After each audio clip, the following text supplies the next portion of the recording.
Hello and welcome to the 20 podcast review. I'm Karl. It was Levy. Unfortunately, Doug is not able to join us today. He's boned up with a bad cold, so he will be back on after international break. We just got past 7 o'clock. The transfer window has now closed here in England. We will do in the English Premier League across the leagues in England. We will discuss all the transfer window stuff as well coming through in the next couple during the next hour or so. But like I said, I do have a guest on join us tonight. He's actually not just a Huddersfield fan, which I didn't know about because now he supports two Man United clubs. But he's a Man United fan. We've got to introduce the guest as well. We've got to be neutral, so that's what we're going to do. He's from United Central. Good evening, Ryan. Ryan, how you doing? Yeah, good evening, mate. Yeah, obviously, big up to Doug for having me on, and obviously gutted he's not here tonight, obviously, but hopefully he gets better soon. So sending my best wishes to him. But yeah, no, good to be here. Ready to talk lots of football. So yeah. Yeah, absolutely. You glad the transfer window's now done, closed now, it's all over. Can we just, yeah. Yeah, I mean, for me, like every year, like I feel like don't know if anybody else got that opinion. I don't know what you think, Carl, but like for me, I think it'd be so much better, wouldn't it, if the transfer window closed before the season began? I do Because, agree. you know what I I think mean? it should be, yeah, it should be more across the whole of Europe to have an Yeah, agreement. yeah. Yeah. So, but yeah, I'm glad it's over with now, and not that any of our players were linked with moves away. Of course, any of our good players linked away, of course. But yeah, so not really. A lot of fans you've got really, really good players that are linked with a lot of clubs. Like you want to hold on to them, and yeah, but obviously we haven't been like. But yeah, I'm just glad it's out of the way now. Focus on the season. So yeah. Yeah, absolutely. Listen, everyone, please message in and on both Doug's and mine's channels as well if you want to get your questions in for me and Ryan. We will discuss or say hello to us. We'll appreciate that as well.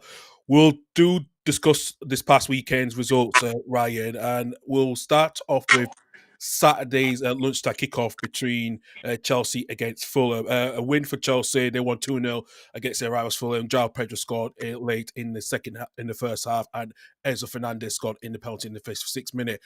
But we have to get to the topic of that game, which the VAR interfering after when Josh King was referee. A lot of controversial decisions there, where Robert Jones made the decision after Josh King, goals ruled out due to his teammate Rodrigo Muniz stepped on Trevor Chalobah's on the foot. Are you surprised that decision was overturned? Well, what I will say about this is that the decision was a disgrace, by the way. But I'm not surprised with that it was overturned. No, because this is the VAR we're talking about. For me, I'm totally against VAR. I don't like it. It doesn't work.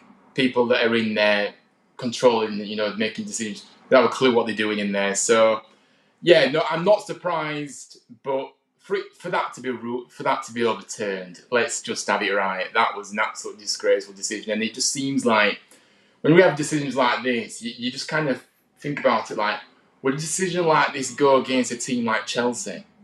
Would this happen if it was the other way around? No, it wouldn't. No, it wouldn't. And No, that not is really. what really annoys me and frustrates me. And I think that VAR was brought in to just add corruption to the game. That's how I see it. If you remember when VAR was brought in, it was to make the game a lot better, get the right decisions and things. Yeah. Hasn't done that at all. It's done the complete opposite. In fact, there's some decisions that are right, but some are just dreadful. So yeah, look, Fulham were robbed, and that changes the game, especially in a derby like this. You know what I mean? If they take the lead, then obviously it's going to be different, isn't it? So yeah, look, for me, poor decision, and yeah. Yeah, absolutely. Yeah, well, very poor decision, and it resulted, Michael Salisbury being dropped yesterday for Liverpool against Arsenal yesterday, which is not a surprise after that controversial decision. But Chelsea were not at their best, Ryan, but they got the results, and João Pedro's been on a good scoring streak. Yeah, no, absolutely. I think that was a quality signing, wasn't it, from Chelsea getting Pedro in. A really good player in it. I do like him. And yeah, look, really, really, you know what you're going to get with him, and he's come in and he's settled already at Chelsea. So yeah, no, look, Chelsea got the job done. Chelsea are going to be a team that going to be fighting for the title this time, potentially, or pushing, or certainly knocking on the door. So yeah, no, I think good win for Chelsea, but I just think it's a shame that when you get a decision like it happened with Fulham, I think it just overrides that win really for me. For them, they got the win, but that's just how I see it. But yeah, good win, and they're going to this international break, obviously. They got 7 points, haven't they, from their opening couple of games, so fairly good turnaround. Yeah, absolute good turnaround for Enzo Maresca and the Blues completely. Where to go next? I'll leave Man United in a bit for later for a bit. Let's go to the stage of light and Sunderland came down from 1-0 late in the second half to beat Brentford 2-1. Actually, which was a very good result for Regis Lebris to get their second win of the start of the season. 6 points from 2 free games is good. And let's hear from our very own Michael Bowers, who sent his clip on for after his reviews at the game on Saturday. Have a listen. Thanks very much to Karl and Doug for having me on the 20 football show. I'd recommend you go and subscribe to Karl and Doug's channels, both great content creators. Very quickly to assess it, by the time you're obviously watching this clip, the deadline day has passed. Because obviously we've closed at 7 p.m. tonight, but it looks like Sunderland have got Trudia, I think it is, from Leipzig, and we've got Brobby from Ajax, which it looks like both are through the door, unless something has obviously happened. So obviously that's a defender, right back who can play centre back, but we've got Michele from PSG who can do the same role. But then also you've got the striker Brobby, which of course after Mark Gayu's loan was effectively cancelled, and we got a bit of compensation. From a PSR point of view, the fee we got from agreeing to cancel Gayu's loan then goes towards paying for Greer Trudia's loan, which is mental 5D chess, as one of my mates called it. And quickly on Sunderland's start of the season, look, it's a better start than I could have expected. I'm still disappointed we got beat at Burnley, I'm not going to lie, but at the same time, when you really assess it, 6 points from out of a possible 9, I think it's better than... Obviously, I can't remember how long it would have took for Leicester, Ipswich and Southampton to get 6 points in the Premier League. I mean, I know Southampton would have probably took until like November, December to get anywhere near that tally, but regardless of that, it's massive. And obviously the way we won the game at the weekend, if you look at the noise level at the Stadium of Light for the winning goal from Wilson Isidore, to turn that game around with about 15 minutes of play left was really important, because to me it showed that we can compete in the Premier League. Obviously there's going to be harder games to come, but while you've got these fixtures, you need to win them, you need to get something from them. So to beat West Ham and Brentford, really, really encouraging. And maybe if Ballard hadn't gone off injured against Burnley, we might have got something there as well. But regardless of that, it doesn't really matter. Obviously 6 points out of the first 9 available is incredible stuff. And obviously the aim is still to stay up. We need to keep our feet on the ground, but at the end of the day, it's a long road ahead, but I couldn't be happier with the start. That was our very own Michael Bowers from Sunderland, Sunderland fan.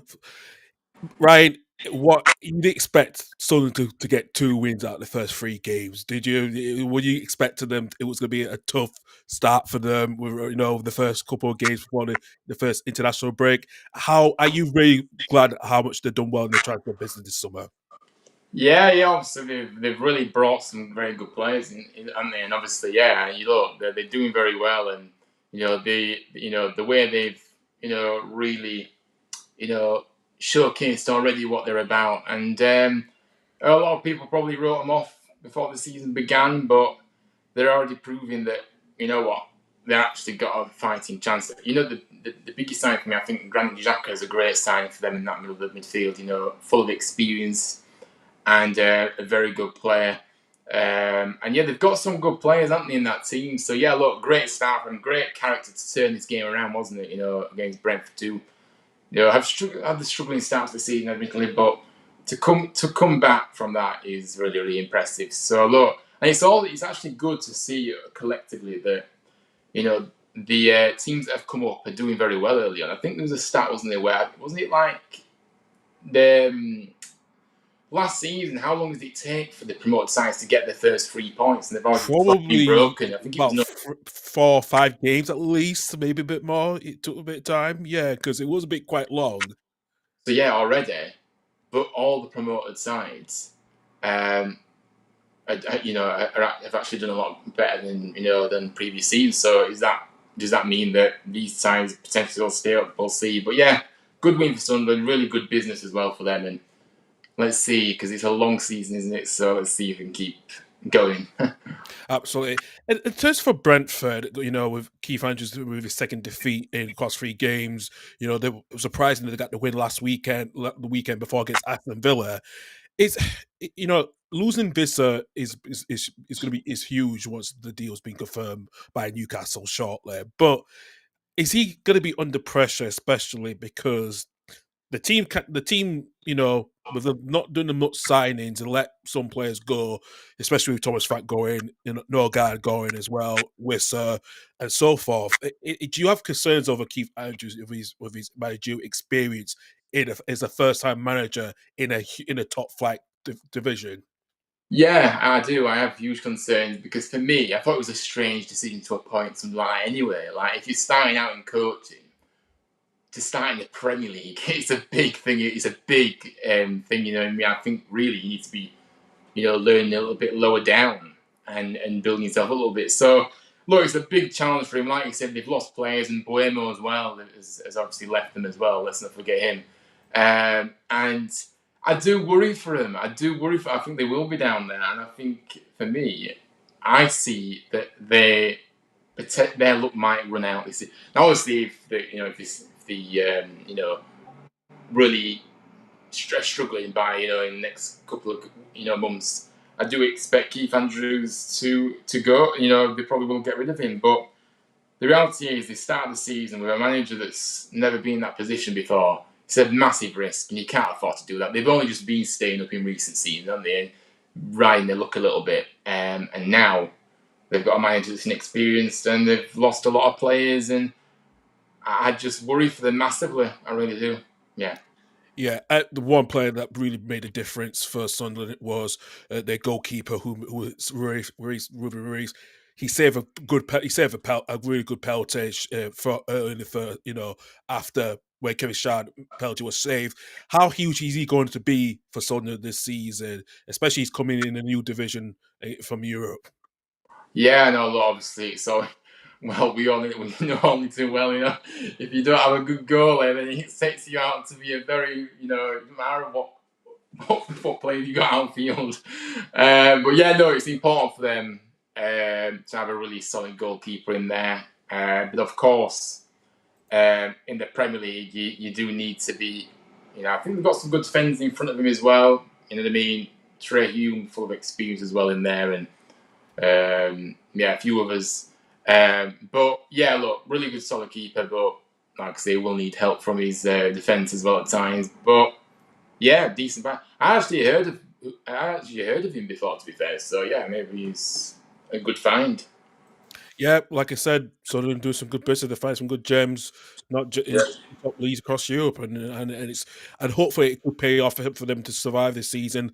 But like I said, yeah, it's still early, But a good 2 wins from Sunderland across 3 games, it's good for them to go to the international break with huge confidence before their next game after next week. After next week, where they play away against Crystal Palace as well. So yeah, another huge game after the international break. Right, let's go to Tottenham Hotspur Stadium, Ryan. Bournemouth getting a shock win against Spurs. And Van Nielsen scoring in the 5th minute. It was deflected. It took Spurs to get their first shot on target in the 60th minute. But do you think how the Bournemouth structure was with in that with players they've lost really helped them so much, to get through to grind this game out? Yeah, absolutely. I think that Bournemouth, obviously, there's another team that have lost so many of their top players, haven't they? And you've got to feel for them a little bit. But look, under Areola, they're organised, this Bournemouth side, no matter who they've got in there. I really do like him as a manager. I think he's a brilliant manager.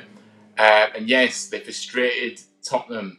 And the fact that Spurs only had one shot on target all game, you've got to look at Spurs as well in terms of lack of creativity. And when you've got a team that are organised, it's up to you to break that down. You can't just go, can't just finish the game and then say, oh, well, we played an organised side today, so that's the reason. I don't really think you can do that. You've got to take the initiative yourself. But look, Bournemouth, great win, and they're really dealing with losing a lot of players very well. A lot of a lot of fans are maybe thinking they're going to be in trouble, but I think that with Iriola in charge, I do like him. So, yeah, very, very bad day for Spurs, but Bournemouth, full credit to them as well. Yeah, absolutely. Full credit to Bournemouth.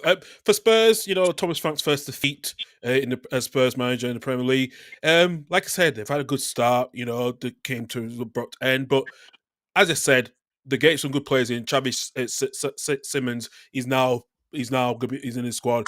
Colomani, he looked like he's going to be joining on loan. Shortly, we'll get that deal confirmed as well. So overall, is this a good transfer to Spurs despite they missed out on Eze and they're getting the players that they needed? Yeah, I think Tottenham have made some good signings, but I still think they're still.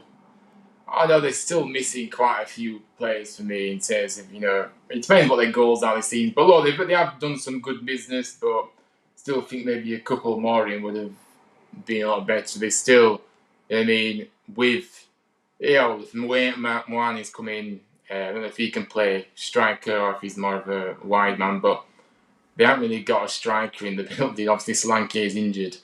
Richarlison is dreadful. But they obviously Kudus definitely a top player. But yeah, overall, a very good window for them. But I'm very bitter about Tottenham after what they did to us in the Europa League final. Anyways, I don't want to get back to that. But yes, still hurts. I have a disliking towards them now. I'm not surprised he's still bitter after what happened in the Conference Europa League final. I'm not surprised, to be quite honest with you. But listen. It was the two worst teams in the final, so I didn't watch it. But in the end, you couldn't even score past Spurs. No, dreadful. Less about that, the better, to quite honest. Yes. Yeah. So, right. All right. Then let's move on to the other game at Molineux, where Everton came away winning 3-2 against Wolves. Beto scored in the 7th minute. Ilya Ndiaye scored in the 33rd minute, while Wang Yi-chan scored early in the 21st minute, and Rodrigo Gomes scored in the 75th minute. But Kiwi Jones finished the game off in the 50th minute. Ryan, two assists for Jack Grealish. It looked like this is probably a good fresh start for him that he needed after leave Man City on loan to join Everton on loan.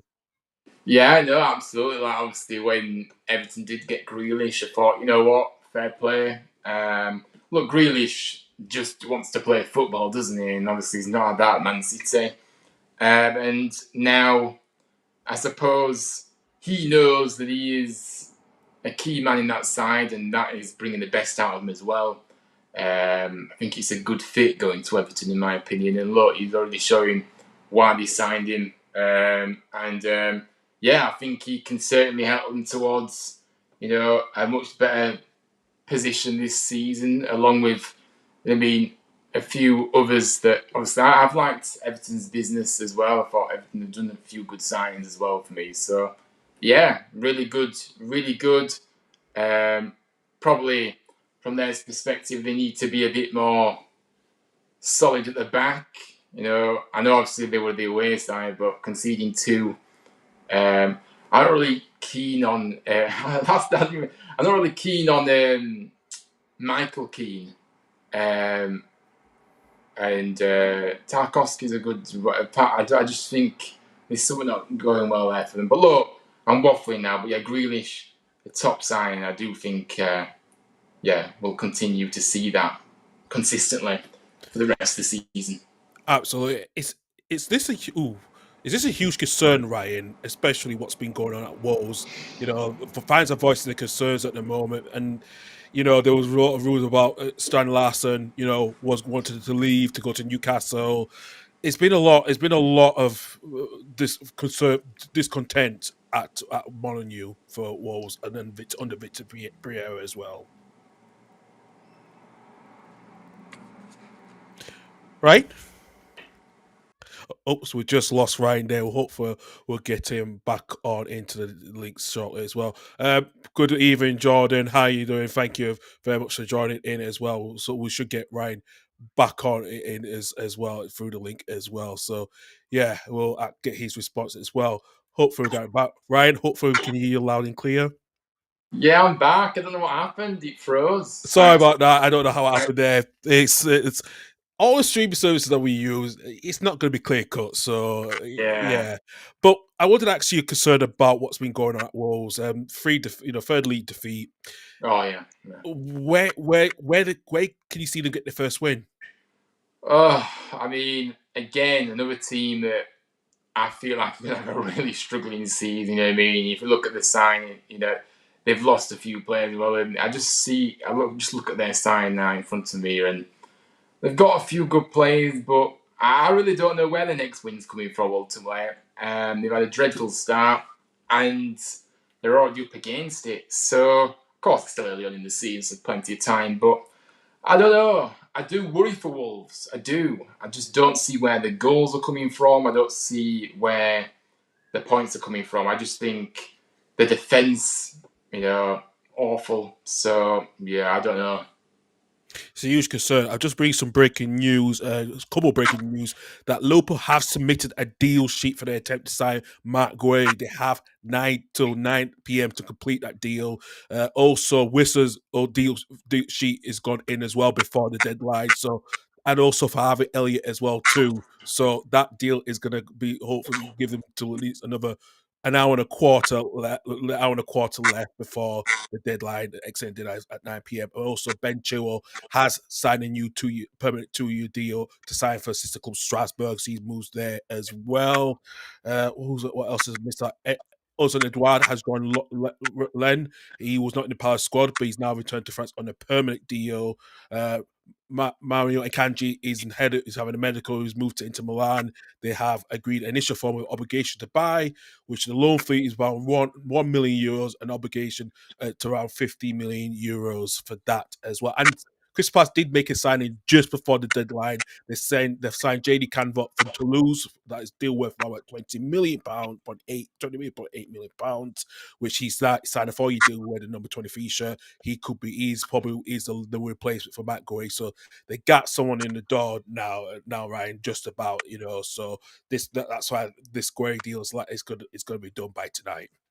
Yeah, no, absolutely. Obviously, yeah, I do feel sorry for Palace as well. They just won the FA Cup last season. Obviously, then they won another trophy, obviously the Community Shield as well. And just like, look, what a player. By the way, Mark Gay is not only a great player, he's a top professional.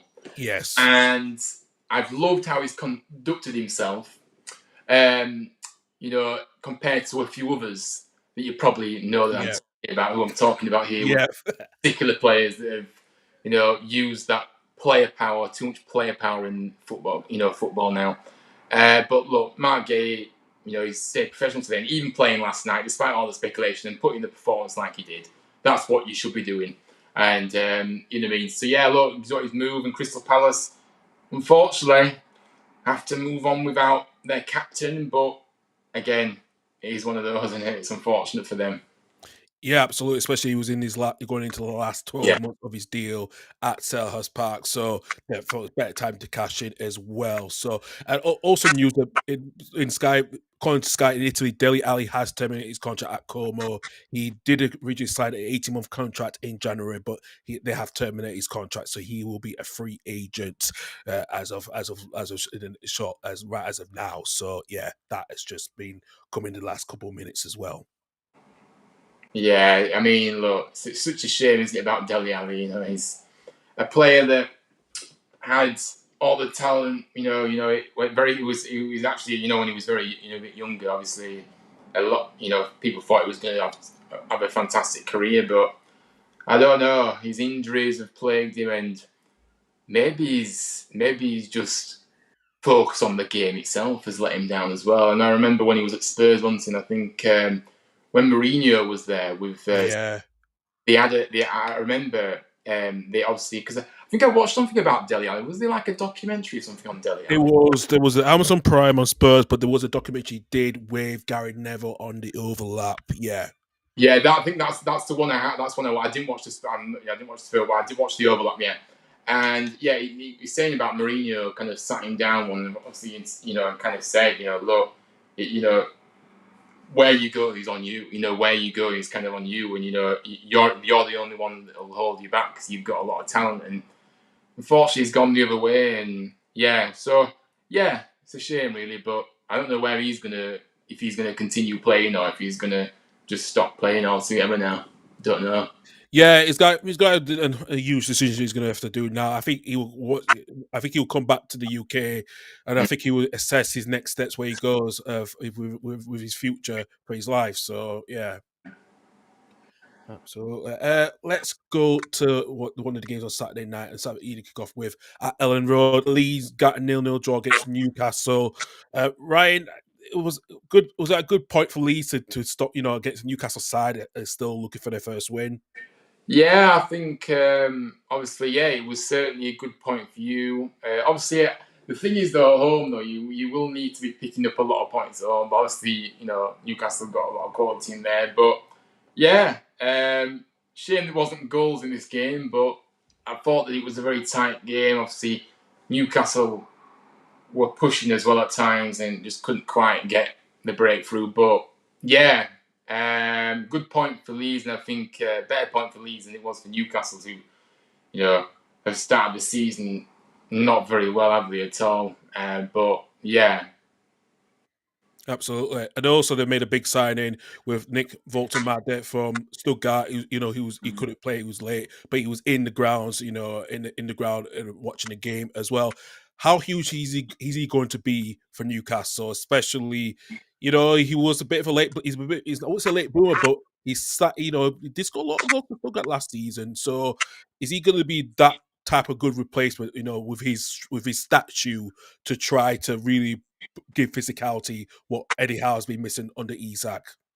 Well, what I will say is obviously they need a striker, so obviously they've got two now with Visser obviously as well coming through the door. But I don't know much about this guy from Germany, to be fair. You said you seem to know more than me, but the thing is, it's very hard to kind of look at what players have done elsewhere. Because obviously, yes, fair play, he's done well in the Bundesliga over there, but it's a different ball game in the Premier League, isn't it? And obviously he'll have to adapt to a new country, and adapt to completely the way the Premier League's played, the intensity and stuff. So, look, it looks like he's got something about him, but I think time will tell. And look, it was always going to be impossible to people can't compare to Isak, for example, because it's just never going to be the same, is it? But so don't know much about him, but certainly he's got a lot of pressure on his shoulders to come in and do well. So we'll see how he adapts. Yeah, absolutely. He was the top scorer this summer's Euros under 21 Euros as well. So that fair enough. And also he's unique because he was not a household name in Germany, but he joined Stuttgart on a free transfer last season, and now made a huge profit. So big. How much was he? How much did he cost again? For about 60 up to 63 million, going up the add-on fees up to 69 million. Yeah, so it comes with a big price tag. So again, that's big pressure. It's pressure coming to the Premier League, and it's pressure coming to a club like Newcastle, and Newcastle fans, are so demanding, of course, as well. So anyway, we'll see how he gets on. We'll see how it gets on over the next 9 months across the Premier League season as well. Particularly for Leeds, right? Were you a bit disappointed with the lack of the final third, which is been talked about recently? The final third scoring from open play. Is that a huge worry for Danny Farker if he doesn't get Harry Wilson in, and if they still don't go through? Is this a concern that Leeds, should have done more, a little bit more aggressive in the latter stages of the transfer window? Yeah, no, I agree. I think it's quite clear that the team are lacking that spark in there, out in the final third. And the reality is that if you would have potentially had somebody in that final third that could really spark something out of nothing, kind of thing, I think you may well have won that game against Newcastle, because Newcastle didn't seem to want to win the game. I know they haven't got a striker, but they didn't seem to want to win it. So the game was there for you. And unfortunately, that lack of quality in the final third costs you ultimately, and that's how I see it. So look, you can get if Harry Wilson is done, then that would be a big signing. But if not, I think that will be a big worry, really. Yeah. Yeah, it would be, and especially Leeds were linked with so many players in the last day, and it's somehow we not got what we wanted. And I think when you let players like Ramazani go to Valencia, and I don't know why Faka is been like that to him since when he got the injury, when he picked up a knee injury back in October last year, and when he started a couple of games, and then it's somehow that relation. I would have said that relationship. I would say I don't know if the relationship soured, but it's like you're not giving him more chance, to prove himself, And I think he's shown that in Valencia just in one game. Yeah, absolutely. That was obviously a crazy decision, really, wasn't it? And like I say, when you go into a Premier League season, you need to be the best prepared you are, because if you aren't, then it's all right, not doing your business in the summer window, but then the next opportunity is in January, and by then you may well be struggling to get yourself out of the relegation zone. So I don't know, man. I feel for Leeds. I think Leeds are probably in the most vulnerable position to go down. That's how I see it.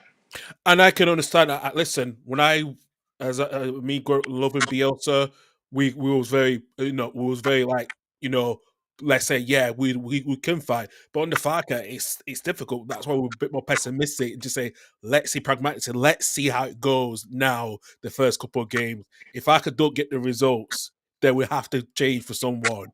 And listen, he's got 4 parts of 3 games. It's okay, but we expected a bit. We won't expect a bit more in the next coming weeks.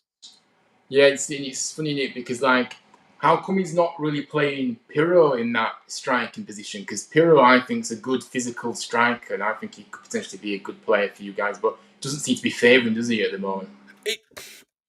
I will say this from as a Leeds perspective.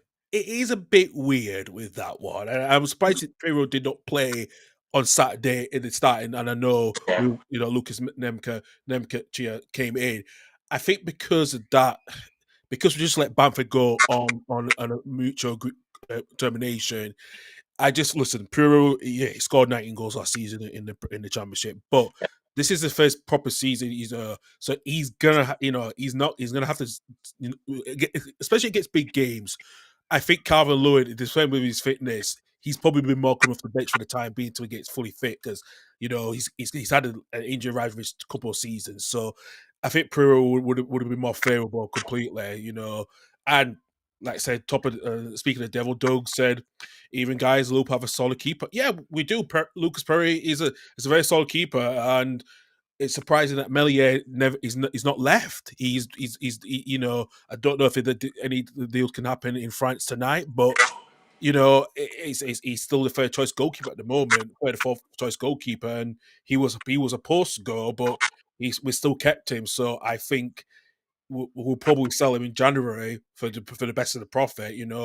Like I say, when he came in, he was very raw, was good, but I think like all these errors and stuff, I think Pereira is more of a better physicality of commanding his box than Melier. So I think, give or take, mainly with the squad, with the up front, it's the goals we need, especially the finishing the final third is a critical point. Yeah, absolutely. Did you say that? Your goalkeeper, is he new to the club, or has he been here?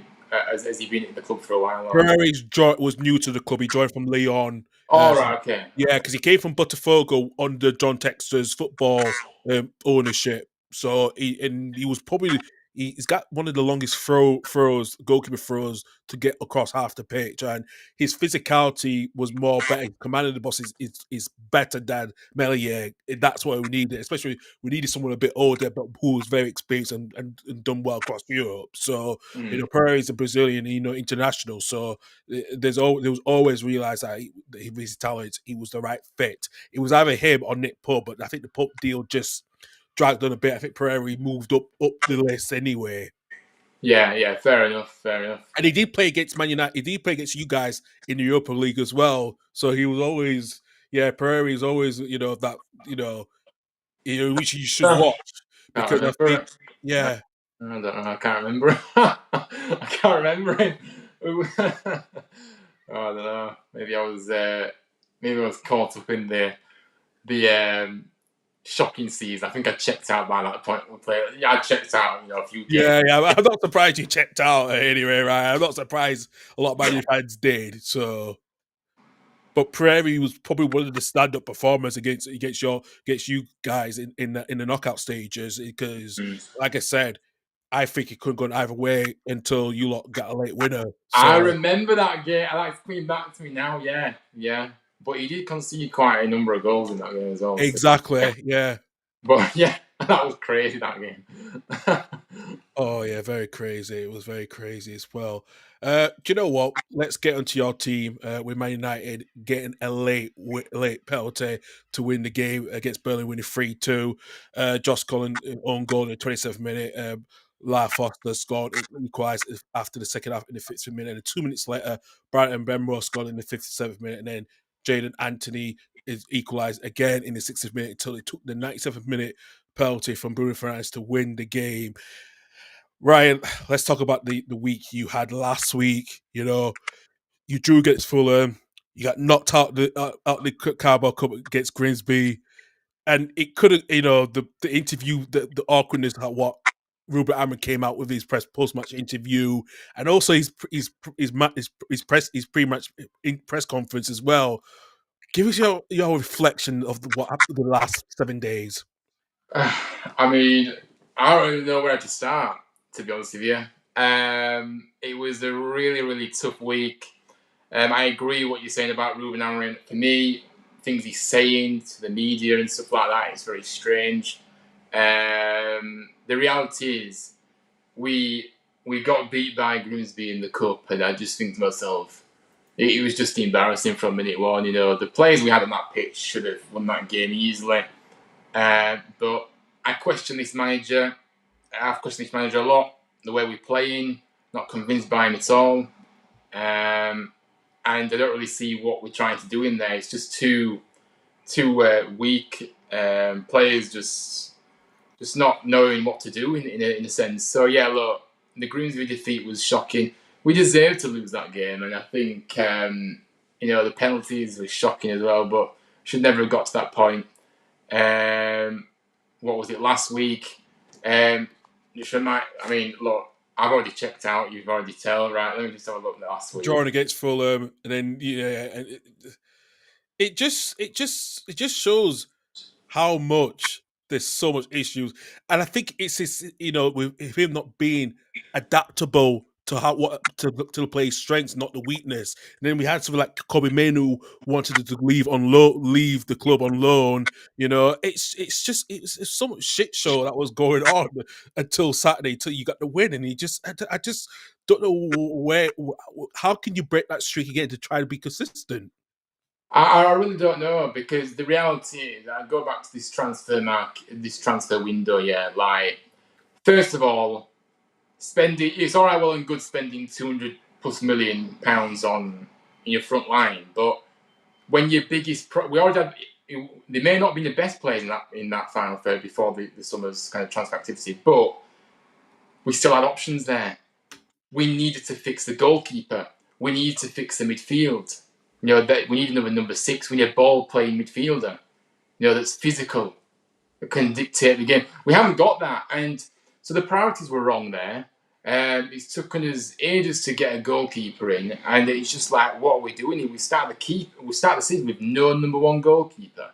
Are you actually kidding? So, look, nothing will ever change until these owners leave, and it'll always go back to the owners, because the reality is, over the past 10 years, the Glazers have been an absolute disgrace, the worst ownership ever imaginable. It's just torture having those guys there. And we've had Ineos come in, and they're just as bad. They're just as bad with the decision making and stuff like that. So look, a very, very poor week. Fulham, we shouldn't. When you go ahead in the game, you've got to manage the game. You've got to manage that game. And the way we conceded against Fulham, that was another shocking game. And then we go into the Grimsby game, looking like we can just turn up and win the game. Well, just turn up and expect to win. Especially a second string Grimsby side that was even the full strength team. Yeah, no, but even if it wasn't their full strength, even if it was the full strength team, we should be beating Grimsby. In all due respect, I don't care if it's the second team, third team. You know what I mean? We should be beating Grimsby, and we got embarrassed. And this manager fails to change it. This manager fails to change it to get a game in our favour. And then you have the cheat. Did you see it? You have the cheat to get his tactic board out. What are you doing? There was no tactics. You're embarrassing yourself here. I'm sorry. And people say, I've got an agenda against this manager. No, I haven't got an agenda against this manager. I want better from this manager. And his manager isn't playing to the strengths of the team. He's frozen out Kobe Manu, you already said. Why has he done that? And then you've got Kobe Manu saying he wants to leave on loan. Well, of course he does. He's not playing, and he has every right to. He wants to play football, the lad. And when you're refusing to play him, when you do bring him in, you're not playing to his strengths. It's just a complete and utter mess, this club. And so look, and then for the penalties as well, Ruben Amorim, sitting in the dugout, not even looking at the penalties. You should be up there with the coach and the team. What are you doing? Not even watching the penalties. And then the nonsense he comes out with afterwards about, I thought about quitting as Man United manager. I'm saying, hang on a minute. I don't want my manager to be saying that. If you've got any inkling, if you're thinking about resigning, then leave now. Because I don't want a manager that is going to be thinking about this all the time. He is finding every excuse under the book. I'm not a big fan of his style of play. I don't like the formation. I don't like what he's doing. His in-game management is woeful. And it's just not good. So, and then we get to obviously we get to this game, at the weekend, and it's just like, well, you know what I mean? Yeah, we won. But I'm not going to sit here and celebrate a win that we've just scraped through against the Burnley side, who are odds-on favourites to go down. And, you know what I mean? We should have been out of sight by half time, in my opinion. We didn't. Then they equalised. So we lost the lead twice in this game. It's just shocking. The defence is all over. But we've got the goalkeeper situation will always be the downfall. I'm sorry to keep going on, but Baindia and Anana, that is what the clown show is. These keepers are a disgrace. No other team in the Premier League would have those goalkeepers in. That sums it up. So why have we got them in? And why is this manager deciding to keep? I'd rather have Tom Heaton. I said it. Everyone's been saying that, yeah. At least he won't make the howlers. He's not, I don't care about a goalkeeper that plays with the feet. I want my keeper to be able to save shots. That's what I want, first of all. So look, we scraped through a penalty. Obviously a penalty. For me, definite penalty for me, but people may say otherwise. But yeah, it's a win, but I'm just not happy, and I've already checked out. I'm not so used. Everyone's surprised. Everyone's checked out so early with you guys at Old Trafford. I'm really surprised with that. Especially you have a good number one goalkeeper is doing quite well at Bristol City in the last couple of games, and Vitek is in a good side that want to beat Hull 4-2 this past weekend. And it's like, how have you let that? I don't know.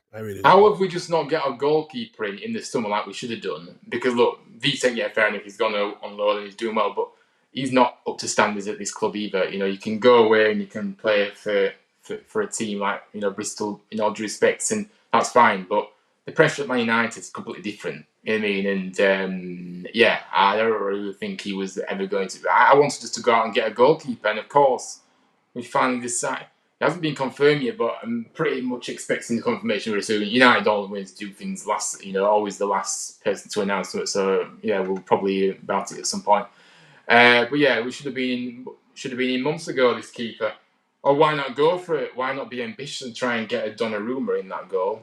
He's world class. Man City now, so that But he's world class. He's a class goalkeeper. Yeah, Martinez, who we linked to him, class goalkeeper. We've gone for a keeper who he looks. At this point, I don't care who's in the goal, as long as it's not Baindia and Anana. That's why I'm right now. Because you can have all the quality, you can have all the good players, spend a load of money third forward. If you don't address the issues that were the root cause of why we were so poor last season as well, or a big reason, then you're just going to keep, you're just going to keep throwing away games. And so for me, Manu should be coming into this team, and the balance isn't right. He's not got the balance right, so I don't really know where we go from here. But it's just going to be another painful season, I think, and that's how I see it. Yeah, very much so, especially your rivals across the M62 somehow actually, has done well of not bringing Amrit in because he was linked with that job that I had a few months ago, 12 months ago, and he never went. So it's a good thing. There's a reason why Sot was chosen because his adaptability compared to Amrin's inflexible 3-4-3, 3-5-2-3. It won't change. It won't change. That's the thing, and that is going to be his downfall. Because this is a results-based business. If he doesn't start getting some results by Christmas, it'll be gone. That's how I see it. And it's going to be the rinse and repeat cycle again and again and again. And we seem to be going for managers that are just stubborn and not playing to our strengths. So I just can't see it any other way. Amorim, I just don't think he handles the press very well. Like I said, I don't want to keep going on too much on the show here, but I don't think he handles the press very well. I don't think he adapts well in games. His in-game management is questionable. Every time I see a starting lineup from him, I think, what are we doing here?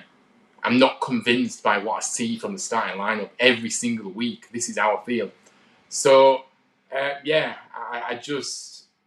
don't know.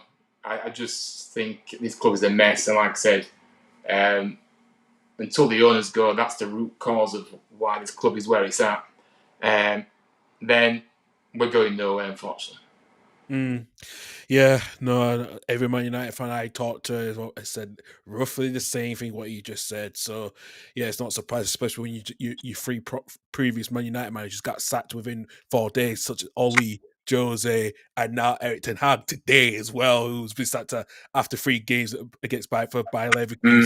So Yeah. it just shows you a lot. It's not always rosy on each side when you leave Manchester United, no matter how. So. Absolutely. So, yeah, but we move international break. United can't let me down next weekend, so happy days. Happy days for you indeed, yeah. Yeah, if you don't laugh, you'll cry. I mean, it's just horrible, isn't it? It's just horrible to go into a season again. But I wrote this before the season began. I wrote this before end of last season. I knew we would be in this position again because nothing changes at this club. That's how I see it. Absolutely. Before we get to our next game, good evening, Chris. Yes, we are well. Yes, and good luck to all the 3 promoted teams this season. Hopefully break the cycle. Chris from LITD TV as well. He's go follow him on his channel for all his Leicester City content as well. Please do that as well. Let's go into Sunday's games, right? And we'll start off at a late winner from Brighton, to win against Man City 2-1. Erling Haaland scored in the 34th minute, while James Smith scored the equaliser, and Brendan Gooder scored his first goal. Brian Gooder scored his first goal to give Brighton the first win of the season. And let's talk about Man City. Rodri came out very criticising the squad completely of that. 2 games on the trot now, back-to-back defeats for Pep and the citizens. Yeah, look, absolutely. Look, I'm loving Man City's downfall still, of course. But yeah, look, for me, people, when people are saying, "Oh, Rodri," the reason Man City aren't playing well last season because of Rodri wasn't there. Well, he's there now. So now what we're going to say? We're going to make another excuse. Look, Man City, I don't know what's happening, but they are just completely off it right now. They brought in some players in the transfer window. I don't know if you've seen the breaking news about Mark Gay, by the way, but yeah. Yes, it's just coming up now. Actually, wow, that is big breaking news. So Matt Gay's move to Liverpool from Crystal Palace is off, despite the deal sheet was submitted for the Eagles skipper. So Matt Gay will still be a Crystal Palace player probably till January, but that deal is now off. That is huge breaking news, right? As we mentioned before, yeah, we thought it was on. It was a couple minutes, but now. Liverpool left it late to get another defender. Yeah, they did, but I think they were having to wait. The reason they had to wait for Gay is because Crystal Palace wanted to get a replacement in. That's why they had to wait, and that's what held this up. And yeah, look, wow, very, very surprising. Of course, Palace fans will be in party mode because they get to see Gay for a bit longer. And yeah, look, there's no hard feeling either because I've already alluded to before, he was professional till the very end. So Palace fans will be thankful to bring him back in, of course. No issues there. But yeah, I mean, wow. I mean, what is the reason it's being called off? So do you know the reasons why? We are waiting for more details on why Oh, okay. it's fallen, so we'll get that during the course of the show, hopefully before the show ends. So yeah, like I said, Michael said agreed to you about parts of the side of centre half, but we'll get the more details shortly in this show why that deal is now off the table. So yeah, this is surprising. Doug said, he just said it, got to respect Gray's professionally throughout this whole transfer completely. Yeah, absolutely agreed. Yeah, I agree. 100% agree with that completely. There's a lack of professionalism in this game now. Too much money about, but Gay, fair play to him, like Doug says, and I already alluded to it early, didn't I? I just love the way he's gone about it, and yeah, professionalism doesn't seem to be on the radar of many footballers now out there because of the money that's in the game. But yeah, very, very surprised, and yes, but I can carry on with the Man City downfall, of course. But look, yeah, I mean, Man City do not look the same team, and for me, there's something not clicking there. There's problems, and you know what I mean. I think they've signed Trafford, of course, who obviously has been in goal for the last couple of games, and I just don't think I don't think he's a great keeper. Me, I think he looks quite shaky in there. The defense is, you know, that centre back, you know, centre back pairing. You know, see that Kusanov isn't a very good player for me. Looks shaky. John Stones is steady. But yeah, look, I thought Brighton were good value for their win. They showed character, and they came back, and Man City were just all over the place. And yeah, Brighton certainly, which was no fluke, they deserved to win the game. And Man City's start to the season. Well, the funny thing is, we've actually got more points than Man City at this point, which is, you know, so it's good to be looking down on them right now. But yeah, Brighton fully deserving, and Man City, just something isn't right behind the scenes, in my opinion. There, that's how I see it. Yeah, very much so. For Brighton, especially, you know, they've, you know, we know that they've had they could have lost a couple more players in the transfer window, but they have it in a way. Was that a huge win that they needed for Fabian Hurtzler to get that first win of the season out of the way? Yeah, no, Brighton, you know, obviously, you know, very, very good, you know, a team that, you know what I mean, I do like the way they play, and yeah, obviously, James Milner, obviously scoring the penalty. I still can't believe he's playing at his age, but yeah, fair play to him. And yeah, it was a good goal, wasn't it, to win it from Gruder as well. Very, very nice to take and goal, and yeah, fair play to Brighton. They deserved it, and Man City going to the international break in a bit of a bad situation. Yeah, absolutely. Yeah. So I'm getting some bit of news from Dawson just about a couple of minutes ago. So Liverpool, you know, we'll get details, but because what originally was going to be the plan that Igor Julio from Brighton was supposed to be Gray's replacement at Selhurst Park, he had a medical at the club earlier today before he changed his mind. He's joining West Ham instead, but that deal's not even done yet, either. So they may have scuppered the move, which means Gray will stay at Crystal Palace, but they may lose out on the £35 million if he leaves on a free transfer next summer. They're not getting anything for him now. They've lost it. They've lost their money now, Palace, because they're not going to get any money for him now. And look, it's one of those situations. Gay's made it quite clear he's not going to sign a new contract at Palace, and yeah, so really, Palace. It's probably the worst situation to lose him on a free next summer. But so yeah, so the deal's broken down because Palace have they pulled out, or it looks like we're still waiting who pulled out of the deal. So we're trying to hear about All right, okay. which club pulled out the deal. So Liverpool had got the paper, and it was despite the deal was submitted before the deadline, it looked so they had at least another 2 hours to try to get this deal done. But we will still get more details of Yeah. why, who has pulled out, which club did pull out. So that's going to be another question we will see in the next couple, hopefully before the end of the show as well.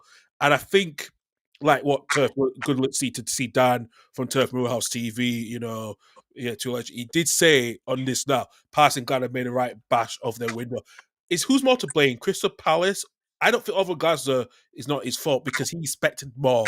Do you blame the club itself of not, leaving it so late? Yeah, I think obviously Palace, they've really, the board have really made a mess of their window. There's not been much organisation obviously there, and for me, if you look at the fact that they've lost, like Eze, and now obviously, I just think their transfer window has been very, very poor. And yeah, look, they may have gave for another 12, but to be fair, even without Eze, they've looked very good, haven't they, Palace this season so far? Fair play to them, you know what I mean? So, but I do think this is only the start of the season, so we'll see how they go. But yeah, I think Palace fans will be disappointed with things there. To be honest with you. Yeah, absolutely. Just about 3 minutes ago, Arsenal have announced the signing of Pierre Hikape from Bayer Leverkusen. The defender has joined on a season-long loan with the option to buy for £45 million. He becomes Arsenal's eighth signing of the summer transfer window as well.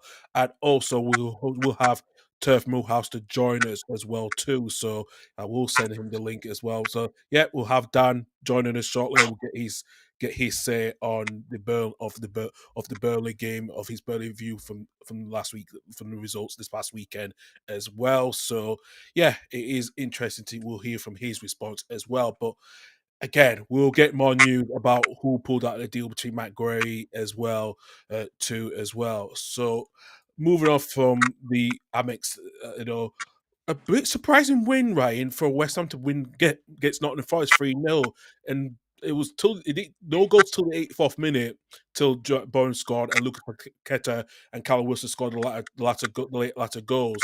You surprised at how West Ham, despite they've had a poor start as well and a poor transfer window as well, completely before. Yeah, no, for me, I'm massively surprised. How much did Graham Potter need this victory, by the way? He needed it massively. He was already under pressure. For me, I said it, I'll say it, keep saying it. I don't think Graham Potter is a very good manager. And this just buys him a little bit more time. But West Ham fans overall, you can see it, they're not very happy with him at all. I'm not surprised. But yeah, look, when you've got the quality like a Jared Bowen in there, you know what I mean? Lucas Paqueta, and look at Callum Wilson popping up as well. But look, Bowen, Paqueta, two very, very good players, and they were good value for the win West Ham, because if you look at the stats, I don't like going too much into the stats, but if you look at the stats, you know what I mean, they did have more shots on target in this match, and they looked more threatening. And I know Forest had more possession, but they didn't hardly do anything with it. They had a couple of shots Forest on target, and that's how I see it. So, very, very good win for West Ham. They massively needed it. Graham Potter massively needed it, and it's just given them a boost, hasn't it, going into this international break? So, yeah. Yeah, so especially with Nottingham Forest, with what's going to be going on behind the scenes with Nuno and the owner, Evangelos Mayannakas, is that issue needs to be resolved completely? What did you say? Sorry, I couldn't hear what you No, could do you think with what's happened with the situation at Forest with Nuno's, comments Oh, after, with having a fight with the owner, can that issue be resolved during the international break? well, it needs to do, doesn't it? Because it clearly is obviously saw a few comments that Nuno made. Obviously, they don't really see eye to eye with each other, and obviously they were holding those meetings over the international break. And yeah, something needs to give there, because it's clearly disrupting. You know what I mean? The team on the pitch, unsettling people a little bit. And Nuno, I don't know. I feel like if they can't come to some kind of, clear the air kind of situation, that we may see Nuno, leaving Forest. Yeah. Yeah, absolutely. Could see you leave it. Let's say good evening to Dan for Turf Master. Dan, good evening to you. How we doing? You all right? Good. Yeah, we're good. We're good. We're good. Actually, since you're here, give me your perspective of the result this past weekend for Burnley losing at Old Trafford. Controversial, as you would put it down. Yeah, a bit of a sucker punch, really. It was one of them even before kickoff that, I was making my way to the ground and I was thinking we either beat them 3-0 or we're getting beat 3-0 after that Grimsby game. It was, you didn't know what the atmosphere was going to be like around the actual whole stadium. There was a little sense of optimism going into it, thinking, right, we could potentially get something out of it. And with the way we've set up recently, I think we've done pretty well getting on the front foot, trying to get in the faces. We're not going to be one of those teams that sees a lot of the ball possession-wise, but off the ball, we've got to be seen to be doing the right things, getting in the right positions, trying to usher the opposition back into their own half before then putting them under a bit of a spell of pressure. But I thought we did that pretty well. I mean, Lyle Foster's offside goal that wasn't offside. I really don't understand that at all. Like, you can only be offside if it's a part of your body that you can use to play football. I'm sorry, but he can't use his arm or his sleeve. And more to the point, the United player's sleeve was also over the line, similar to how they were looking at Foster's. And I just thought, this is criminal, absolutely criminal. So I was aggrieved at that point. I will hold my hands up and say it was a definite penalty. I don't understand what Jadon Anthony was doing there. End of the day, law 12 of football tells you if you're tugging the shirt, even if it's outside the box, if you're still a hold of that shirt when that player goes down in the box, it's still a penalty. So to do that in the 95th minute is an absolute sickener. Very cheap, very, very, cheap to give away. Ahmad went down like he'd been shot. But other than that, I'd have happily come away from there with a point. I think United have a lot to work on. It'll be good for them because in terms of the stats, they had shot after shot. They peppered us with possession. But I've seen enough of ourselves to think that we're going to give a very good account of ourselves this year as well. Yeah, absolutely as well. Especially for Burnley after 3 games, you've picked up, a win and 2 losses. How do you assess after the first 3 games? If somebody had said you've got 3 points after the first 3, when you had Spurs and Manchester United in that bracket, yes, you probably would have said we've got to be going out there and trying to beat Sunderland. Obviously, a team that you expect to be in and around at the end of the season. From a fan perspective, it's a 6-pointer. From an actual club perspective, it's just another game. It's too early in the season to call it a 6-pointer, but at the end of the season, that 3 points could be the massive difference. So we needed to win that game, hands down. The Spurs game showed us that we actually are here to battle as well. I think it's just that Spurs had a lot more in the legs. They've been playing out in Miami. They've just played PSG. They've got that more match sharpness where we hadn't. And no disrespect to Ryan, but we've played the likes of Huddersfield, Stoke. They're playing PSG.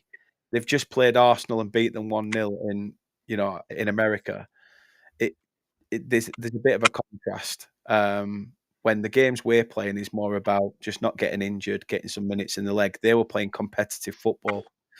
So I didn't really look at that result as anything. I actually thought we'll be all right.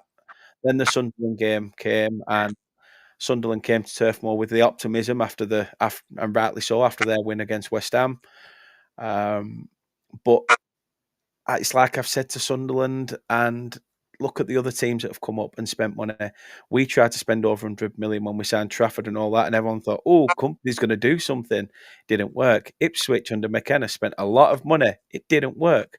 It's on Championship players, not on Premier League. Yeah. So now I think people are starting to see that you have to go off grid. Like I've said a lot now, you can't just delve into the Championship and pick up, a £1 million signing anymore. it's.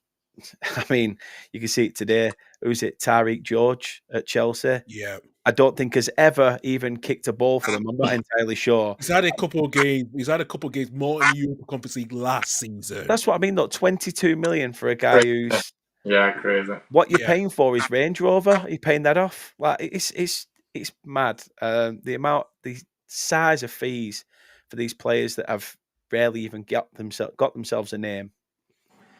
It's shocking.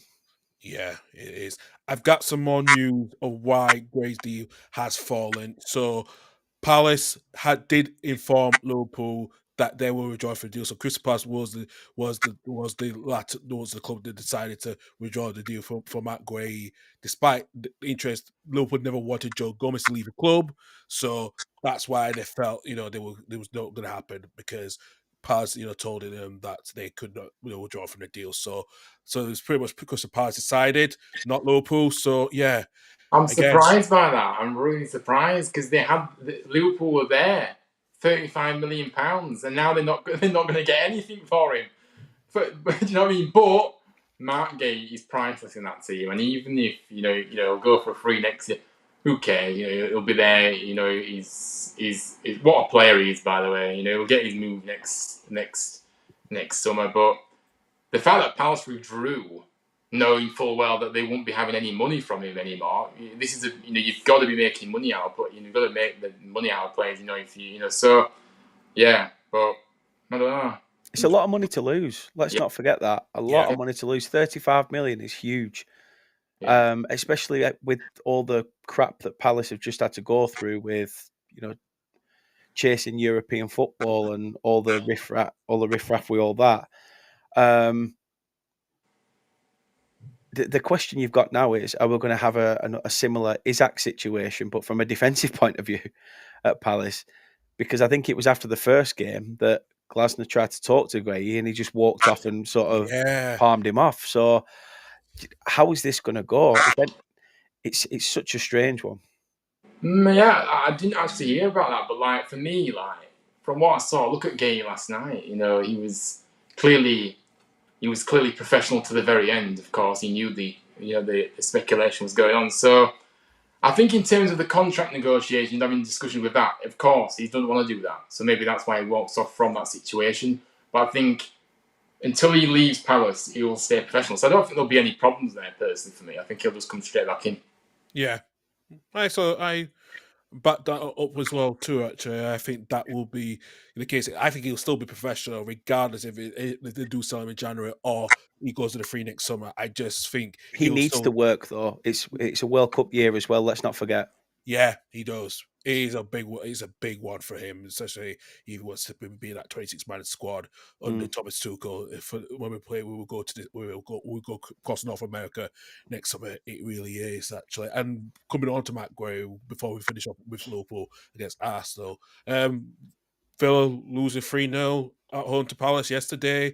Matt Gray did score in the game and was a bit lackluster. Very much lackluster from Aston Villa last night, guys, because I just think at the moment when that bizarre interview with Emery, he just said he didn't mention anything about Emery Martinez. He's just mentioned his goalkeeper's name. He's just the goalkeeper's names, which it just didn't really help the situation. Even though Martinez is not going anywhere now, so how's he gonna get back into how's he gonna integrate back in the squad? Interesting. For me, look, I don't really know because I don't think Martinez ever looked like he downed tools in that Villa side, did he? Yes, he was left out last night, and that was the manager's choice. So, because of all the speculation, of course, withdrawing from the situation, that's only right. But I don't know. I think Martinez again is no player. Will just come straight back in. That's how I see it. But yeah, there's big problems at Villa at the moment, isn't there? They're so flat. I don't really know what's happening there. But again, I think Palace deserve a lot of credit because Palace went there and the game plan was outstanding. Really, really good. Yeah. And I'm a big fan of Glasner. I love him. I think he's a great manager. And his size is so hard to beat all the time. And Palace though. it'd be interesting to see how they do this season because of the lack of options they've got in that side. They've got Europe and everything. So the Palace board haven't helped Glasner. So I don't know. But yeah, Villa, massive problems there. Flat, very flat. At home as well. And they just got played off the park really by Palace, who clearly wanted to win it more. Yeah, very much they did as well, actually. And Doug said Liverpool will go back for him, but Lopez. I think that is going to be in there as well for great as well. And he did say something about this as well just now, that the Villa fans are not happy with the signing of Jadon Sancho. It is a lot. For what I've seen, they're not being happy, but they're happy with having elite, deals that's going to be done. Apparently, tell us about Villa's transfer window, Dan. Has it been a bit of a mismanagement this summer, especially how they missed out on the Champions League last season? Yeah, I think they spent quite a bit, didn't they? Before, I mean, signing players like Ian Maatson for silly money as well. And don't get me wrong, I think Emery's a good manager and the right manager for Villa right now to get a tune out of them. But this year, I don't know. Last year there was something about them. It almost seems like they've lost their way that little bit, which worries me. Like I said, the fact that Harvey Elliott, I think, is a cracking signing for them. It's the perfect move. Harvey Elliott's not really going to be getting the game time that he wants at Liverpool. He can sort of come in and be Villa's Grealish. I know that sounds horrible in a way because I'm comparing him to somebody else when he, go out there and be Harvey Elliott. But he could go there and give them that creative spark on the front foot. Sancho, that was a strange one. Like, you had Rashford last year, and it's almost like you've just tried to plug a gap. We had one from United. Why don't we get another one? Strange, and it's a panic, isn't it? Trying to Yeah, it is. It's backfired. And you know what? Jadon Sancho is not a player you want in that dressing room when you're struggling. Let me tell you. If you were to put to Villa fans right now, would you? Because at the time they said, would you sign Rashford permanently? And they all went no. Now, if you was to ask them now at the end of this window, right, mate, you've got a choice. You get Rashford permanently or Sancho. Take your pick. I'm sorry, but there'd be people buying Rashford and whatever number on the back, and they would have certainly picked him over Sancho, hands down. Yeah. You know what?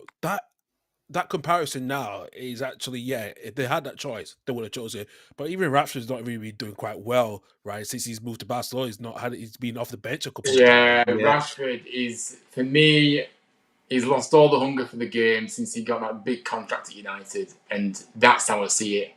And the fact he's even got a move to Barcelona shocked me anyway. He doesn't deserve a move to Barcelona. Who the hell does he think he is? He hasn't earned any right to play for Barcelona. So, look. He must have won a Spotify competition or something. Yeah. I know. Just like, what? How has he got that move? He must have the best agents ever. Because, I'm sorry, like, I don't know how Barcelona fans have kind of took to that Rashford deal. I don't know if anybody else knows that, but I just don't think they would have been that happy, and I don't really see where he fits into that side anyway. So, but look, there has been questions that I have from what I've been hearing across from Spain. They're not being happy of these. His bit of it is not bringing anything that makes a difference for Barcelona in the last couple of games. From what I've been hearing, at Barcelona, you need a work rate. You need to literally put blood, sweat, and tears on the shirt. Yeah, I think a lot of people seem to think you're going to go to Barcelona because there's 10 other players that can still make you look good if you do one little mishap. That's not going to work, Rashford. You've gone there. You need to resurrect your career. You said the same with Aston Villa. Go and prove it. Sorry, that's what you're not going to keep getting these moves otherwise. Although if it don't work out at Barcelona, I expect to see you playing your trade in the Championship next season, mate. Because it's hopefully we're United. Hey.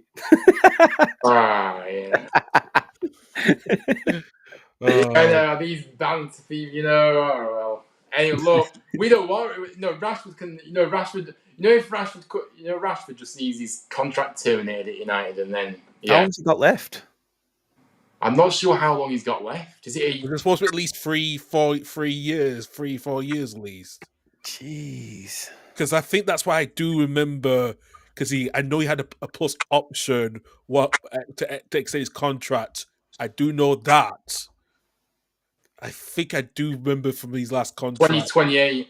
Yeah, so he's got Oh 3. my goodness! Wow, on that big contract as well. Crazy madness. Wow. Yeah, it is. It's surprise as well. Actually, Dan, there's a question coming for you before we get into Liverpool's Arsenal from Doug. Have you got Florentino Luis now? That deal was a big one. Is that deal now? It is confirmed. The man is here in claret and blue.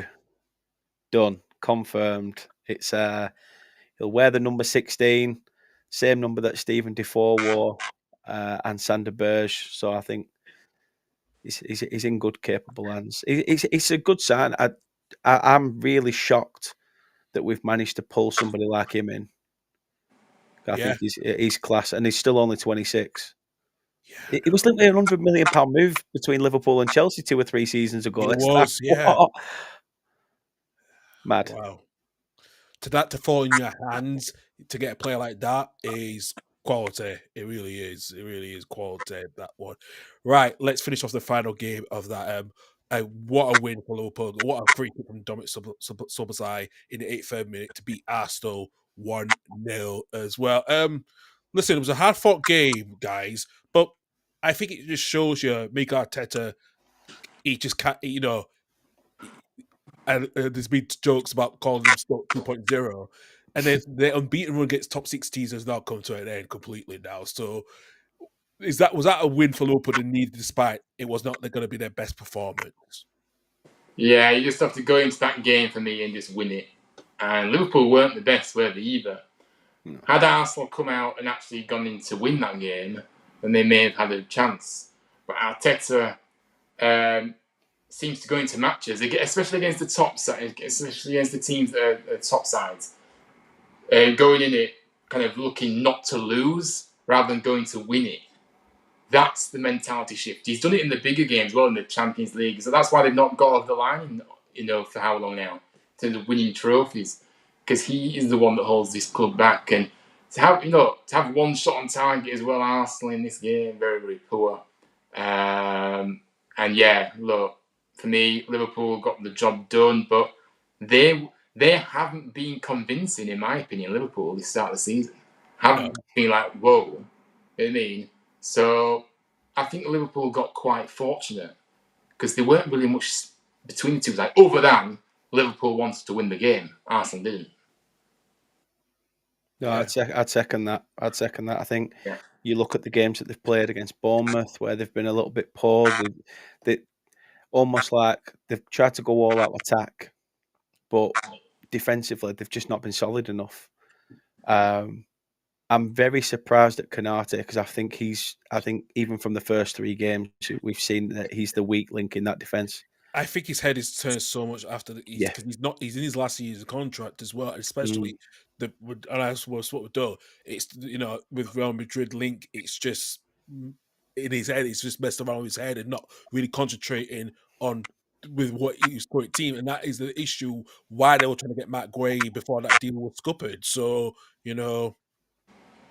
I can understand why Liverpool wanted Gray because again it'll fall in that quartet of an English player as well.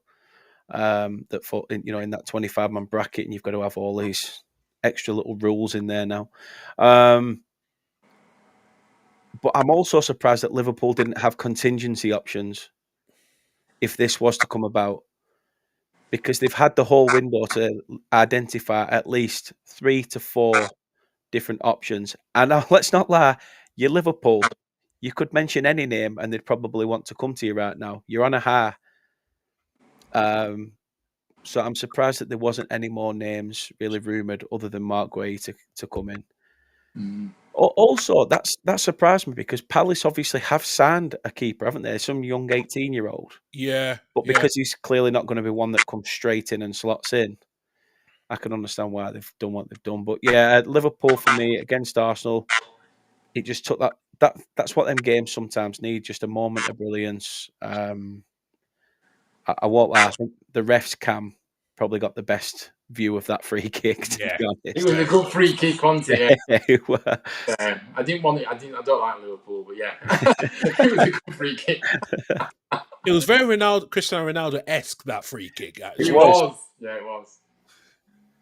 Yeah, absolutely. It's listen, if Arsenal can't compete for the title race, and it's like you said, what Doug's just said just to you now, right? You know, the way they do this, try to set pieces, very fun. We beat them with a set piece because that's what Arsenal's strength is. But they lost to a set piece last night. So especially he's not convinced with Arteta the way he sets himself up very much, and it just showed you with one shot on target. And now William Saliba is out injured as well now, so Yeah. they're gonna have to really, they've let Yakako go to Porto on a loan deal just now. So in a way, this the next couple of days, after the chance with Arsenal, we'll have to see what the extent the severity of Saliba's injury and how do they cope with it in the next coming weeks, especially with the Champions League starting up. Yeah, they've got that mascara, haven't they, though, that they brought in, and obviously that Hincapié that they've just signed. So they're both centre-backs. I know they're not a Saliba, but obviously, yeah, they're options for them. But I just don't think Arteta is a very good manager, but it seems like they're just going to stick with him forever. The Cronkies don't seem to want to sack him, really. Yeah, so... But they're not going to win trophies with him. That's how I see it. And his tactics are dreadful. And unfortunately, you can't keep relying on set pieces to score goals because it doesn't always work. So, yeah. Forever the bridesmaid. Yeah. Doug's answered the question, did you guys see Saliba was reportedly injured in the warm-up? No, I didn't. I heard that, but he still started him. He still started. That's the thing. That's foolish. That's because if you compare it to what happened in last weekend before that, when Cole Palmer was injured before the game against West Ham for Chelsea at London Stadium, they didn't risk him to play. He couldn't play. So how have Arsenal just really let him play, and he went off? That if you know that he did not take a risk, then you could have just risk. Yeah, I agree. That was a crazy decision, wasn't it? And now, how long is he going to be out for? Yeah, he could be out for months and months now, and that would be massive. I mean, look, you're not going to replace Saliba in that side, are you? So, yeah, very bad mismanagement from all involved. Yeah, absolutely as well. It is a big mismanagement from Arsenal. But for Liverpool, like I said, guys, they got the win. And like I said, Dan, the goal gets you guys after the international breakout. How are you looking forward to that game after at Turf Moor in a fortnight's time?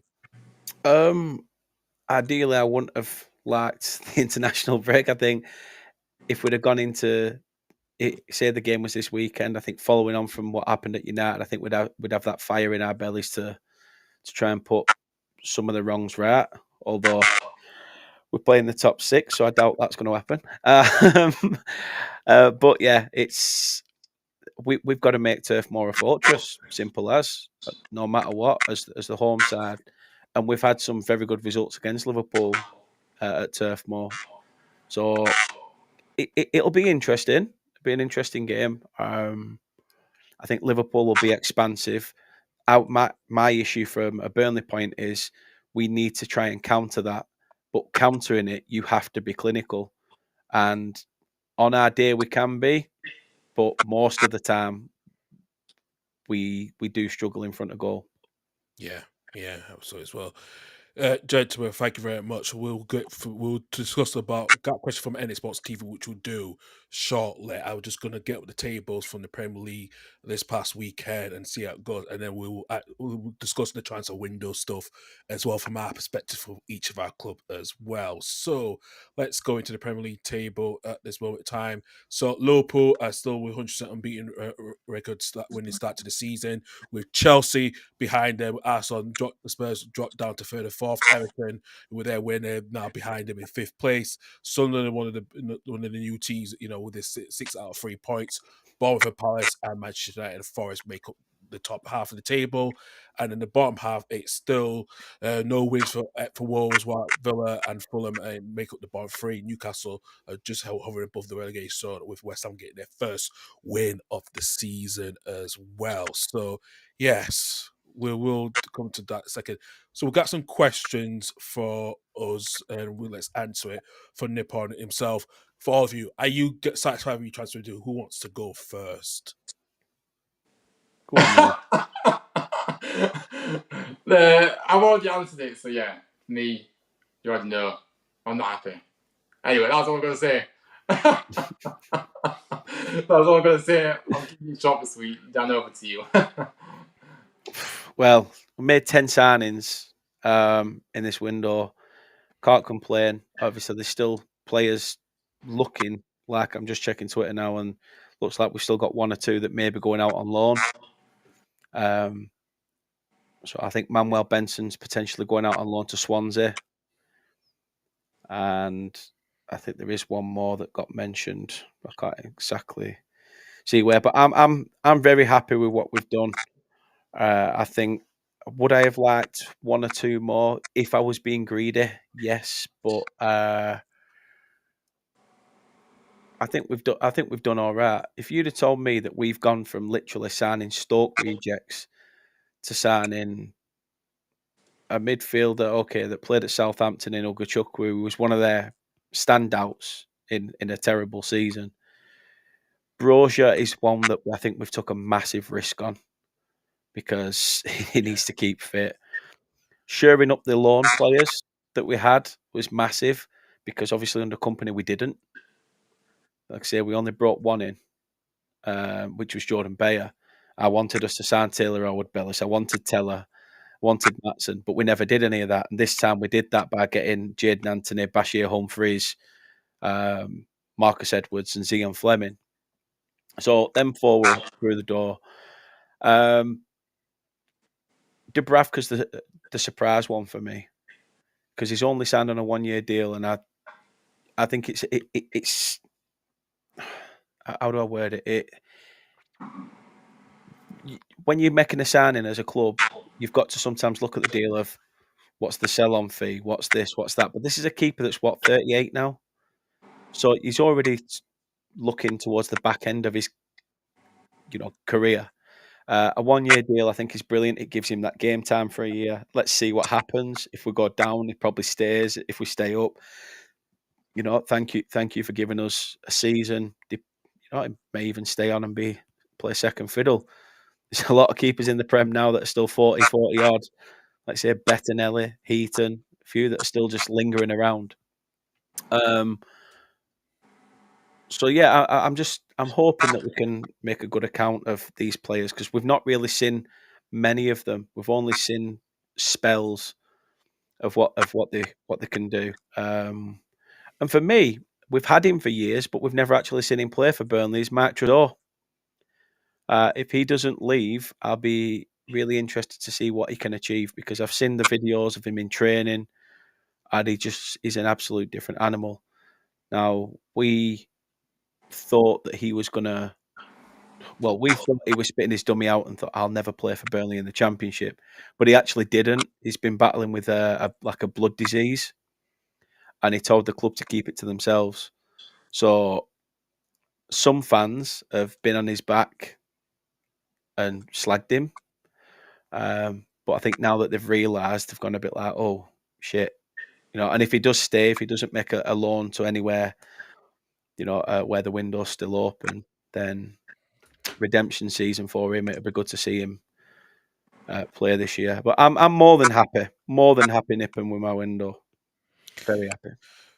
Well, do you know what? As I've just seen, not too long ago, I knew this deal was not happening. But Harry Wilson to Leeds is now scuppered completely. It's off, and I now question. Listen, and everyone has a love-hate relationship with Farker, which we accept. But but I can tell you that I think everyone's going to feel sorry for thinking if you're Adam Underwood and Pragmath and you're supposed to be backing your manager, you just spent £10 million on getting Yusuf Cementu from Everton for ages, But why have you left it late again to not get a player in that we need to? When you let Ramazani I go was going on to say low Ramazani one. You've not replaced him. That's bad. yeah, and you couldn't get the players such as El Kanous, Mana Solomon. I can go with the list, can go on and on as well with that one. It just feels a bit frustrated from the board and not backing Farker as much. And I think he was what he said is that day. It's I need to be back to having need to at least 2 more players, and we're not got 2 more players coming. So where do we go now, especially after the international break? If it's gonna be if he's gonna say to you, if this is the reason why I told you guys with the results, we decided 2 players we needed in attacking midfield. There's your answer. Well, there you go. Them two at boardroom level have given you your answer that if it does go tits up, they can blame Farker. However, fans aren't stupid. Fans aren't stupid. They'll know that, I'm sorry, if you wanted to put your hand in your pocket and really go for it and really push for it, you could have done, and you haven't. You know it's bad when there was already talk that Farker was going to get the chop as soon as he's won the league. Yeah. And that's shocking for me. I'm sorry, if you're not happy with the manager you've got, then chop him then. Even if you had that success, chop him And then it and say, was right, we're going to quiet. get someone else in. It was radio silence for weeks and weeks until It's ridiculous. Absolutely ridiculous. I mean, from my point of view on the inside, I'll eat it up like no tomorrow and I will laugh and enjoy the moment. However, from a footballing perspective, nobody wants that to happen to their club. So I totally get where you're coming from. Yeah. Yeah, so as well. Actually, Doug has given us another question for you, right? And also for Dan. Who are your 3 to go down? For me, I'm going to go straight in there. I'm going to go for Wolves, Brentford. I'm going to go for Leeds. No, listen, everyone's been saying the same thing. I think no, and right, no, it's nothing to what. No, you know what? Like, it's a little bit like, I think that Burnley might be close, but I like Burnley. I hope Burnley stay up. So that final place is because of that. Anyway, listen, he's from Lancashire, really. He's right. And he puts that Yorkshire accent on. I know, especially he's a Huddersfield fan, and I'm from Huddersfield myself, mate. And especially I'm from Huddersfield myself. I do know how the hatred it is completely in that living in that growing up, born and bred in Huddersfield. Especially 2 of my cousins did play for Huddersfield Town, so my loyalties does as is more on the lead side of the Huddersfield. So I don't know who I'd say for going down. I think Wolves has got to be in there. I'm sorry, but they're poor. You take Strand Larson out that side, and it's Championship at best, like mediocre Championship at best. So yeah, I'm going to say Wolves. I don't know. I'm going to. You know what? I'm going to. I'll be real. I'll put us in there. And I've always said that 2 out of the 3 that got promoted will go down. So I will say Burnley, Leeds, and Wolves. Yeah, no, that's a fair enough, and that's how everyone says it. And look, I even said at the start of the season, Dan, I even put you guys down and put Leeds as Sunderland instead because I think Sunderland have a little bit more. I think Leeds, yes, the physicality, but I question now is the lack of the pace, is the lack of attacking final third that we need. Is that going to change? So it's a tough one. The one thing I've said about Leeds as well is that they can't play like they did last year. No. Everyone knows on the front foot, all you're going to do is open yourself up massively. You're going to leave massive gaps at the back. I think, what game was it? Oh, it was the Everton game. You actually played with quite a highlight. But you can boo me all you want for putting Burnley to go down, but it's true. It's true though, babe. Like, I'm serious. I don't want us to. Obviously, 17th and above, I'll parade through the town in a pair of underpants. I don't care. But I want to be real. And after the last 2 years of seeing teams come up and flop, you've got to be a realist as well. So yeah, going back to the Leeds thing, like I say, I think against Everton you was quite like you were in the Championship on the front foot, but I don't think Everton were prepared for that. No, against better teams and better sides, I think it will bite Leeds in the arse. The Arsenal game was a write off, Yeah. and I will admit that one. We knew we were not going to get anything out of that one. I expected maybe a little bit more. If Carlton had a chance to score against Newcastle on Saturday. It's just that quality up front is the issue. So, yeah, it's going to be a long old season, boys. I'll give you that. Yeah, well, that is going to be a long, long season indeed. It really is. Gentlemen, thank you very much for joining me as well, and also for everyone who's been joining in the chat as well too. Ryan, can you tell everyone where you're at, and I will make sure your link is in the description after this show. Hopefully, we'll get Ryan back on shortly as well. Dan, tell us where you can find you. Yeah, at Turf Morehouse TV. I'm trying to get myself back into the football scene after being out for a while. But yeah, can't wait to finally, hopefully, put some good content out again. And I need to speak to Doug actually about getting him on for a match preview. So if he's still in the chat, I'll drop you a message soon. But yeah, He Turf did Morehouse actually TV. say that to you. He'll be in touch with you. So Top yes. man. Yeah, he'll be in touch with you. You can find Ryan at United Central here as well. So I will put his stuff in the description later on as well. So, but like I said, thank you very much for everyone to watch it. Please hit that subscribe button on both Doug and my channel as well. I really appreciate that. And listen, we won't be back on here for the 20th till after the next international break, which will be, hopefully, I'll get the date up again. We're back on around about the 15th or 16th of round of September, depending on what's going on with the Monday Night Football. We'll let you know closer to that when we are going to be on. But yes, it's been a good week, another good week for some of the teams that's done well, especially Sunderland. And even though some controversial decisions, it's still an issue right with VAR. But everyone have a good international break. We'll see you guys back after a fortnight's time. But also, I'll be back here this weekend to do a shorter version of the Saturday show because of the international break. We'll be focusing more on the League One, League Two clubs that are still playing as well over the weekend as well. And we'll talk about some of the World Cup qualifiers as well too. And also, like I said, the Championship will be back after the international break as well too. So yes, keep an eye on Doug's content as well, and also my content and Dan and Ryan's content as well. So all of you have a good weekend. Take it for now. It's goodbye.